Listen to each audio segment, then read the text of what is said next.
The rain had just begun to fall over the sprawling city when Amara, a young black cleaner girl, stepped into the vast marble hall of the Hayes mansion.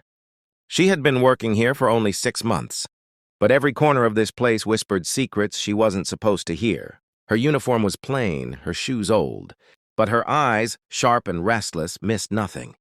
The millionaire who owned the mansion, Charles Hayes, was one of the most powerful businessmen in the city. His daughter, Isabella Hayes, was the opposite of Amara in every way, wealthy, spoiled, and used to people bending at her command. But tonight, something felt wrong. The house was alive with noise. A grand party was underway, music thundering, glasses clinking, laughter echoing across the golden chandeliers. Amara moved quietly among the crowd, unnoticed, wiping down tables, carrying trays, pretending to be invisible. That was her skill, blending into the background, until she noticed Isabella.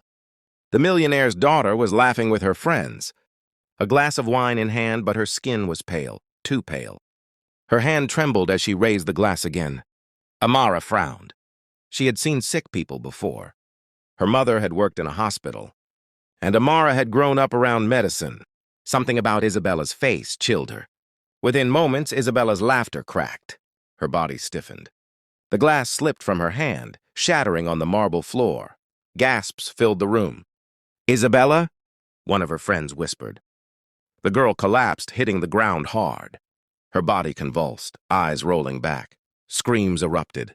People backed away, frozen, their expensive clothes glittering under the lights, but no one dared move closer.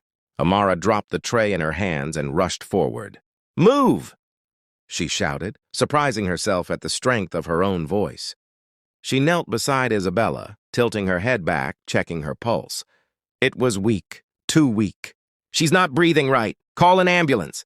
Amara yelled, but the party guests just stared.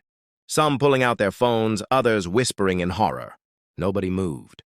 Amara's heart pounded. She had seconds to decide. She looked around, the front doors, the heavy storm outside, the long driveway where ambulances would take too long to reach. Without hesitation, she slid her arms under Isabella's limp body. The girl was heavier than she looked, but adrenaline gave Amara strength. Ignoring the shocked cries of the rich guests, Amara lifted her and rushed toward the door. "Where are you going with her?" someone shouted. But Amara didn't stop. She pushed through the rain, carrying the daughter of the most powerful man in the city in her fragile arms. The mansion's driveway was lined with luxury cars. Amara didn't own one. She didn't even know how to drive, but she spotted the old black van belonging to the housekeeping staff. The keys were always left inside. Her heart racing, she shoved Isabella into the passenger seat, climbed in, and started the engine. The van roared to life, and Amara sped into the stormy night. She didn't know it yet, but this single act, this reckless gesture, would change everything. Because Isabella's collapse wasn't an accident, and someone in that mansion wanted her dead. The wipers screeched against the windshield as the storm lashed the van. Amara's hands gripped the steering wheel so tight her knuckles turned white. The roads were nearly empty, slick with rain, but every second counted. Beside her, Isabella gasped for breath, her body twitching in spasms. "Hold on, just hold on," Amara muttered, glancing at her pale face. The hospital lights finally came into view, glowing like a beacon in the night. Amara slammed the brakes, skidding dangerously close to the emergency entrance.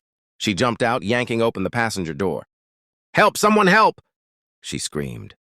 2 nurses and an orderly rushed forward, pulling Isabella onto a stretcher. They wheeled her inside as Amara stumbled behind, soaked to the bone, chest heaving. "Are you family?" a nurse snapped. "No, I work at her house. I found her like this," Amara stammered. "Wait here," the nurse said firmly before disappearing behind swinging doors. Amara was left alone in the fluorescent-lit hallway, her heart thundering in her ears. She could still feel Isabella's cold skin against her arms, hear the rattle in her throat. She had acted without thinking. What if she had made things worse? What if she'd overstepped? She sat down on the plastic chair, shivering from the rain. Every tick of the clock made her more restless. Then the doors burst open. Charles Hayes stormed in, drenched and furious. 2 security men flanked him. His sharp eyes scanned the hallway until they landed on Amara. "You," he growled, striding toward her. "What did you do to my daughter?" Amara stood up, trembling. I helped her!" She collapsed at the party. "No one else did anything, so I brought her here." Charles's face twisted with rage. "And you expect me to believe that? A cleaner suddenly playing hero?" Before she could answer, a doctor hurried out. "Mr. Hayes, your daughter is stable for now. But," he hesitated, lowering his voice. "This wasn't an accident. Traces of a toxic substance were found in her blood. Someone tried to poison her." The words hit Amara like ice water. "Poisoned?" Her eyes darted to Charles, whose face had gone stiff, his jaw tight. The security guards exchanged glances. The doctor continued. "We've sent her samples to the lab for confirmation. But whoever gave her this meant to kill her." The silence that followed was suffocating. Charles's eyes narrowed at Amara. "You were the one with her when she collapsed. You touched her. You carried her. Why should I not believe you're involved?" Amara's throat tightened. "No! I swear I was only trying to help." But she saw it in his eyes. Suspicion. Hatred. The weight of her skin color. Her low status in his world. To him, she wasn't a savior. She was the perfect scapegoat. Before she could defend herself further, the doctor interrupted. "Mr. Hayes, she saved your daughter's life. If she hadn't acted quickly, Isabella might not have made it to the hospital in time." That made Charles pause, but only for a moment. "Keep her here," he ordered his men. "No one leaves until I find out who did this." The guards moved closer, blocking Amara's escape. Her heart raced. She wanted to scream that she was innocent, but deep down, another thought gnawed at her. If Isabella had been poisoned, then someone in that mansion, someone powerful, wanted her gone. And Amara, by saving her, had just stepped into the middle of a deadly game. The hospital corridor buzzed with tension. Nurses whispered at the sight of Charles Hayes pacing like a caged predator, his expensive suit damp from the storm. His security men loomed over Amara, their hands hovering close to their holsters. Amara sat stiffly on the chair, every nerve on fire. She replayed the scene in her head. Isabella's collapse. The shattered glass, the convulsions. None of it made sense. A sharp voice cut through her thoughts. "Tell me again." Charles's eyes were steel. "What exactly happened before my daughter fell?" Amara swallowed hard. She was drinking with her friends. "I was serving. She started shaking. She dropped her glass. I ran to her." "Did you touch her drink?" he snapped. "No," Amara blurted. "I only carried the tray. The glasses were already poured." Charles leaned closer, his shadow swallowing her. "Then who poured it?" Amara hesitated. She remembered the party. A young man in a tailored suit had been laughing with Isabella, topping up her glass with a bottle of wine. His hand lingered too long, his smile too forced. I think one of her friends," she whispered. Charles's eyes darkened. "Names? I want names." Before she could speak, the doctor returned.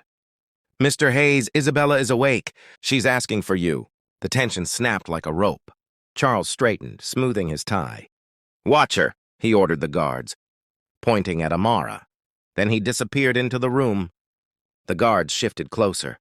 One of them, a broad-shouldered man with a scar across his cheek, sneered. "Funny, isn't it? A cleaner girl suddenly playing the hero." Amara bit her lip. "I didn't poison her. I saved her." The man leaned in. "In this family, hero or villain doesn't matter. You'll still end up crushed." His words lingered like poison of their own. Minutes crawled by before Charles emerged again. His face was unreadable, but his eyes flicked toward Amara with something colder than suspicion. "She says she doesn't remember," he muttered. "Convenient." "Mr. Hayes," Amara began, but he cut her off with a raised hand. "You'll come back to the mansion with me." Amara's stomach dropped. "What? Why?" "Because someone under my roof tried to kill my daughter." "Until I know who, no one leaves. Especially you." The guards hauled her to her feet. As they marched her through the hospital doors, Amara's mind spun. Why drag her back? Why not call the police? Unless the truth wasn't meant to be found. The storm had eased, but the mansion loomed darker than ever when they returned. Its golden lights seemed colder now, the air heavy with something unspoken. Inside, the party was over. Guests had fled. Only silence remained, broken by the faint drip of rain from the chandeliers. Charles led her down a corridor Amara had never been allowed to enter, past locked doors, past portraits of stern-faced ancestors, until they reached a room at the end, heavy oak, carved with strange symbols. He opened it. The room smelled of old wood and secrets. A fire burned low in the hearth, casting shadows on the walls. Shelves lined with files, photographs, and locked boxes surrounded a massive desk. Charles turned to her. "You want to prove you're innocent? Then help me. Tell me who in this house wants my daughter dead." Amara froze. "Me? Why would I know?" "Because," Charles said slowly, his voice like a knife sliding across glass. "You see things, don't you? Cleaners always do. Servants always hear what others ignore." Amara's pulse quickened. He was right. She had heard whispers, arguments behind closed doors, things she had forced herself to forget. A mention of inheritance papers, a fight between Isabella and her stepmother. And once, just once, she had seen Charles himself in this very corridor at midnight, carrying a vial of something dark. But speaking meant risking everything. Charles leaned closer, his eyes burning. "Tell me, girl, what do you know?" Amara opened her mouth, then stopped. Because in the corner of the room, half hidden behind the curtains, she saw a shadow move, a figure watching them. Someone else was here, listening, and if she spoke now, she might not leave this room alive. Amara's breath caught in her throat. The flicker of movement by the curtain wasn't her imagination. Someone was there, hidden in the shadows of Charles Hayes's private study. Charles hadn't noticed. His cold eyes were fixed on her, waiting for an answer. Amara faltered, her voice thin. She couldn't point out the shadow without proof. If she exposed the hidden figure and Charles didn't see, he'd think she was lying. Worse, the figure might silence her before she got the chance to speak. So she did what she always did as a cleaner. She pretended not to notice. "I don't know anything," she whispered. "I just saw her collapse." Charles's jaw clenched. "Then you're useless to me." He turned away, dismissing her with a flick of his hand. But his voice carried a darker edge. "Stay inside the mansion. You try to leave, you disappear." The guards shoved her out of the study. As the heavy door slammed shut, Amara's knees nearly gave out. She leaned against the cold marble wall, her mind racing. There had been someone else in that room. Someone Charles hadn't wanted her to see. And that meant whatever was happening here went deeper than a poisoned glass. That night, Amara's small quarters in the servants' wing felt more like a cell. The rain tapped against the window, the storm refusing to die. She sat on the edge of her bed, soaked in fear and confusion. Why poison Isabella? Why now? Suddenly a knock. Soft, hesitant. Amara froze. The hour was late. None of the staff came here at night. She crept to the door and opened it a crack. A woman stood there, a maid, older, her face lined with exhaustion. Miriam, one of the longest-serving house staff. "Can I come in?" Miriam whispered urgently. Amara nodded, letting her in. "You shouldn't have brought her here," Miriam hissed. Saving Isabella. It was brave but dangerous. Now they'll never let you go. "What are you talking about?" Amara asked. Miriam's eyes darted around the small room as if the walls had ears. "This family, they eat each other alive. Charles isn't the man he pretends to be. And Isabella? She's not the first to be poisoned." Amara's blood ran cold. "What do you mean?" Miriam leaned closer, her voice trembling. 2 years ago, Charles's first wife, Isabella's mother, died suddenly. Heart failure, they said. But she was strong, healthy. I cleaned her room that night. I found a glass, half empty, smelling bitter. I told no one. Because people who talk in this house, her voice cracked, don't last long. Amara's hands shook. "Are you saying Charles killed his wife?" Miriam grabbed her wrist. "I'm saying someone in this house did. And if you keep digging, you'll end up next." Before Amara could reply, a sound echoed down the hall. Heavy footsteps. Miriam stiffened, eyes wide. "Don't tell anyone we spoke." She slipped out through the servant passage just as the footsteps stopped outside Amara's door. A guard's voice boomed. "Charles wants you in the East Wing, now." Amara's heart pounded. She stepped into the hall, forcing her legs to move. The East Wing was dark, rarely used, its windows draped in dust-stained curtains. The guard led her down a long corridor to a door she'd never seen before. He pushed it open. Inside was a narrow room, empty except for a single chair in the center. "Sit," the guard ordered. Amara hesitated. "Why?" His expression was blank. Too blank. "Orders." As she stepped inside, the door slammed shut behind her. The lock clicked. Darkness swallowed her whole. And in that suffocating silence, she realized this wasn't an interrogation room. It was a trap. The room was pitch black. Amara's breath echoed too loud in her ears. She pressed her palms against the walls, searching for a switch, a handle, anything. Nothing. The air felt heavy, stale, almost suffocating. Then she heard it. A faint hiss. Her chest tightened as the sound grew, a steady, poisonous whisper seeping from somewhere near the floorboards. The room wasn't just locked. It was being filled. Guess, panic shot through her veins. She stumbled toward the door, pounding her fists against it. "Let me out! Please let me out!" Silence. Her lungs burned. Already the air was sour, metallic. She dropped low, pressing her face to the floor for cleaner air, but it was no use. This was no mistake. Someone wanted her dead. Through the fog of terror, her mind scrambled for options. Then she remembered. The chair in the middle of the room. She dragged it across the floor, its legs screeching against the wood. Climbing up, she reached for the window above, coated in dust. She slammed her elbow into the glass once, twice. Pain shot up her arm, but on the third strike, it cracked. With a desperate cry, she shattered it fully. Cold night air rushed in. Amara coughed violently, gasping as the poison spilled out through the opening. She hauled herself up, scraping her hands and knees as she forced her body through the narrow frame. Her body hit the ground outside with a painful thud, but she was alive. Amara crawled to her feet, sucking in the storm-washed air. She stumbled back, looking up at the broken window. No lights, no sign of the guard who had locked her in.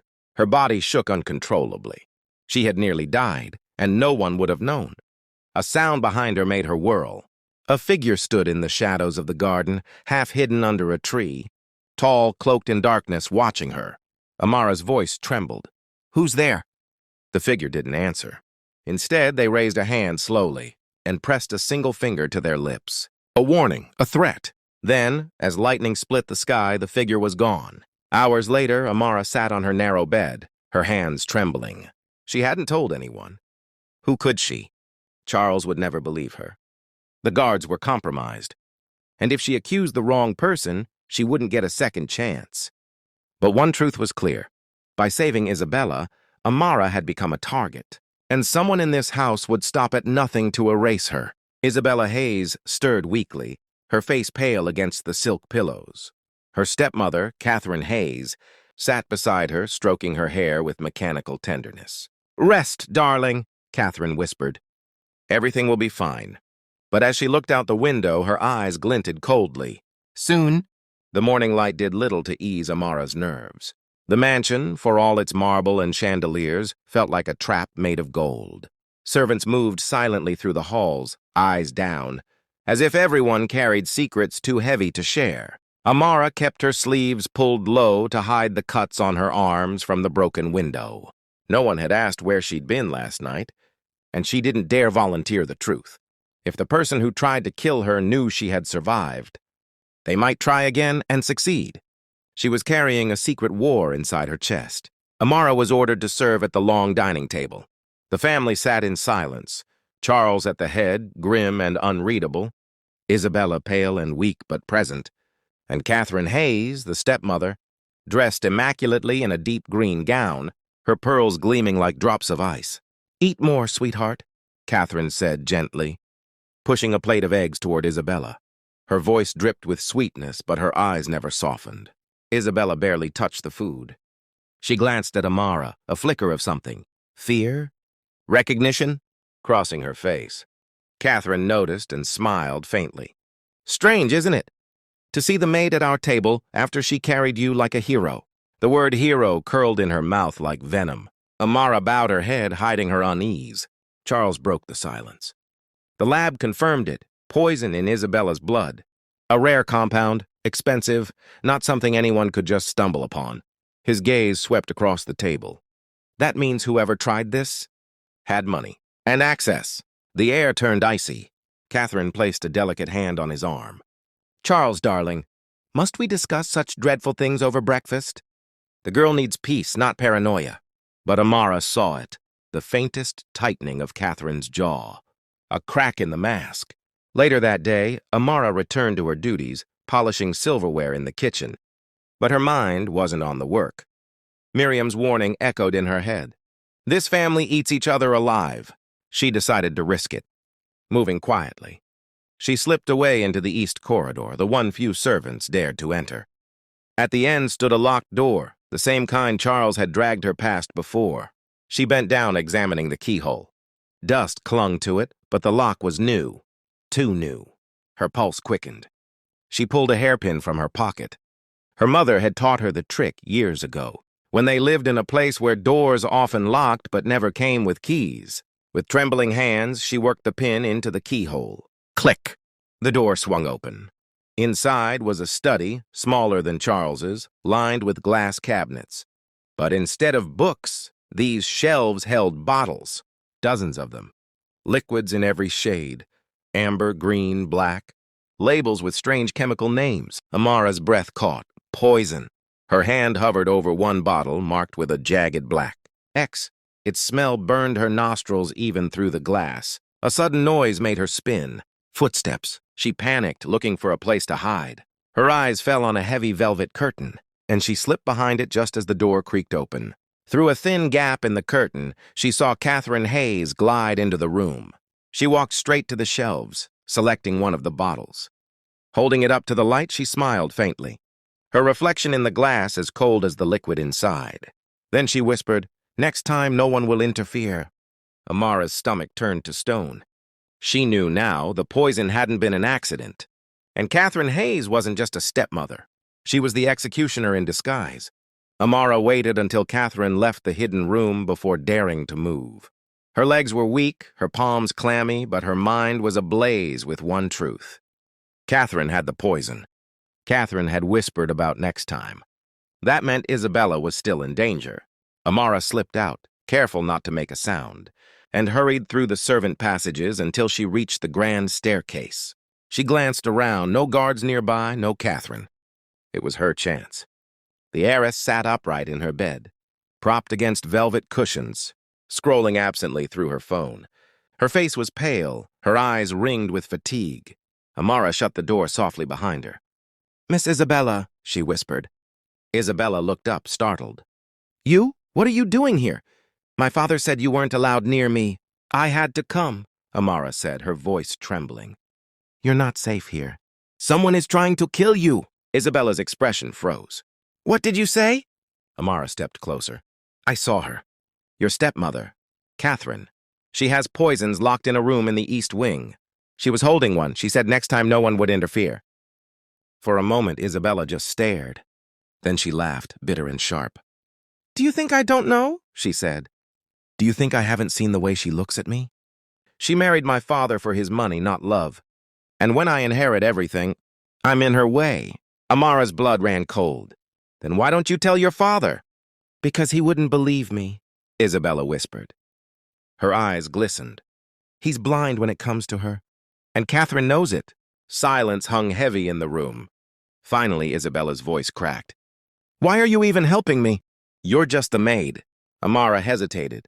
She thought of her mother, of the nights she had worked herself to exhaustion cleaning other people's houses, always reminding Amara, even if the world ignores you, you can still do the right thing. "Because no one else will," Amara said simply. For the first time, Isabella's proud, guarded face softened. But before she could reply, a faint click broke the moment. Both women froze. The door had just unlocked from the outside. The knob turned slowly, deliberately. Isabella's hand clutched Amara's wrist in terror. "Hide," she mouthed. Amara darted behind a tall wardrobe just as the door creaked open. A shadow slipped into the room, tall, male, silent, his face hidden beneath the hood of a dark coat.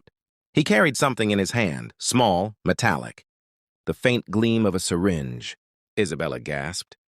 "Who are you?" The man didn't answer. He moved closer, step by step, the syringe glinting in the light. Amara's heart hammered. She wanted to scream, to leap out, but her body froze in terror. The hooded man raised the syringe, and Isabella cried out, "Guards!" Her voice shattered the silence. Heavy footsteps thundered down the hall. The intruder cursed under his breath, spinning toward the window. With one swift motion, he smashed it open and vaulted out into the stormy night. The guards burst in seconds later, swords drawn, eyes wide, but the intruder was gone. All that remained was the broken window, the cold wind howling through the curtains, and Isabella shaking violently as Amara rushed to her side. Someone had just tried to finish what the poison had started. The broken window rattled in the storm wind. Isabella clung to Amara, trembling, while guards searched the gardens below. Charles stormed in moments later, his fury barely contained. "What happened?" Isabella's lips parted, but before she could speak, Catherine swept in gracefully, her face pale with concern. "Charles, darling, your daughter is shaken. Don't frighten her." "She was attacked," Amara blurted. "A man came in with a syringe. He nearly—" "Enough!" Charles snapped, silencing her. His gaze shifted to Isabella. "Did you see his face?" Isabella hesitated. Then she whispered, "No." Amara's stomach twisted. Isabella had seen something, but she was holding back. Why? Charles growled orders to double the guards, then dragged Catherine out with him. The door slammed shut. Isabella sank back, her voice trembling. "It was him." "Who?" Amara pressed. "My father's right-hand man, the one who always drives him to meetings. I recognized the way he moved." Amara froze. The chauffeur, trusted like family. "Why would he—" Isabella's eyes darkened. "Because someone paid him, and I think I know who." She looked straight at Amara. "My stepmother." Before Amara could respond, a chill ran through the room. The wardrobe door behind her creaked, slowly. Amara spun, and Miriam, the old maid, stepped out of the shadows. Her face was twisted with regret. "I told you, girl." "This house eats its own." Amara's breath caught. "You were here?" "Watching?" Miriam's eyes glistened. "I've been part of this longer than you know." Then her trembling hand revealed a small vial, dark liquid swirling inside. Amara's heart stopped. The betrayal was standing right in front of her. Amara stared at the vial in Miriam's wrinkled hand. The old woman's eyes darted between her and Isabella, torn between shame and something far darker. "You," Amara whispered, her voice trembling. "You've been helping her all along." Miriam shook her head violently. "Not helping, surviving." Isabella sat upright, her face pale. "Explain, now." The old maid let out a bitter laugh. "You think Catherine is the only serpent in this house? No, child. This mansion has been drowning in secrets long before she came. I was forced into it, paid to prepare things." Her hand tightened around the vial. "If I didn't, they'd bury me like the others." "The others?" Amara's chest tightened. Miriam's voice dropped to a broken whisper. "3 before you. Young girls, cleaners, maids, all vanished. Catherine chose me to dispose of them. To erase them." Amara's blood ran cold. "Why are you telling us this now?" Isabella demanded, her voice sharper than steel. "Because the noose is tightening," Miriam croaked. "That man with the syringe, he wasn't here for you, not yet." He was testing. "Catherine isn't alone. She's working with people far above this house, people even your father fears. I'm telling you because maybe you can still escape." She pressed the vial into Amara's hand. "Proof. Enough to expose her if you're clever." "But if she learns I betrayed her?" Miriam's eyes watered. "I won't live till morning." Before either of them could speak, a loud crash echoed down the hall. The guards shouted. Boots pounded. And then a scream, the kind of scream that curdles blood. Isabella gripped Amara's arm. Miriam staggered toward the door, whispering, "It's begun." When the door burst open, one of the guards collapsed inside, his throat slashed, blood staining the white marble. Behind him stood the hooded man. This time he didn't run. This time he locked his gaze on Amara, and he spoke for the first time. "You should have stayed out of this." The hooded man stepped into the room, boots crunching on shattered glass. Blood dripped from the dagger in his hand, his voice low and cold. "You should have stayed invisible, cleaner." "But you made yourself a problem." Amara's chest heaved, fear clawing at her lungs. But something inside her snapped. She wasn't going to die like the other girls. Not silently. She tightened her grip on the vial Miriam had given her. "Who are you?" she demanded. The man reached up and pulled back his hood. Amara gasped. Isabella froze. It was Victor, the family chauffeur, the man who had driven Charles everywhere. The man trusted like blood. You? Isabella whispered in disbelief. Victor's expression was icy. Catherine made me an offer I couldn't refuse. Your father trusts me with his life. That trust is the perfect weapon. Amara's eyes burned. So you poisoned Isabella? You tried to finish her tonight. Victor smirked. And I would have if you hadn't interfered. A maid out of her place. Always the same story. He lunged. Amara reacted on instinct, smashing the vial against the floor. The glass exploded, releasing a bitter, acrid stench. The poison hissed as it ate into the marble. Victor recoiled, coughing violently. Guards! Isabella screamed, her voice cutting through the chaos. The remaining guards rushed in, tackling Victor to the ground. He fought like a madman, but the numbers overwhelmed him. Chains clamped around his wrists. Catherine burst into the room moments later, her perfect mask cracking at the sight of Victor restrained. What is the meaning of this? Amara, trembling but unbroken, pointed at her. We know everything. The poison, the plot, Miriam confessed. Victor admitted. You were behind it. For the first time, Catherine's face twisted into something monstrous, pure rage. You filthy little maid! Do you think anyone will believe you over me? But Charles appeared in the doorway, his eyes wide, his face ashen. He had heard everything. Catherine? His voice shook with betrayal. Is it true? Catherine's silence was her answer. Charles turned away, his voice hollow. Take her! Both of them. Out of my sight. The guards dragged Catherine and Victor away, their screams echoing through the mansion. Hours later, the storm had passed. Isabella stood by her window, the first rays of sunrise warming her face. You saved me, she whispered, turning to Amara. Amara shook her head. I just did what anyone should have. No, Isabella said softly. You did what no one else dared. For the first time, the heiress of the house smiled, not with arrogance, but with gratitude. Charles entered quietly, his face heavy with shame. He looked at Amara, then bowed his head. I misjudged you. My daughter lives because of you. From this day forward, you are no servant in this house. You are family. Amara's eyes welled with tears. For once, she wasn't invisible. She was seen. Weeks later, the mansion was quieter, lighter. Catherine and Victor awaited trial. Miriam disappeared into the night, her fate unknown. But Amara stayed. Not as a maid, but as Isabella's confidant, and the girl who had uncovered the truth. The cleaner who had once been overlooked had changed everything with her courage. And though shadows still whispered in the corners of that grand house, one truth remained unshakable. When darkness rose, it was the humble who carried the light.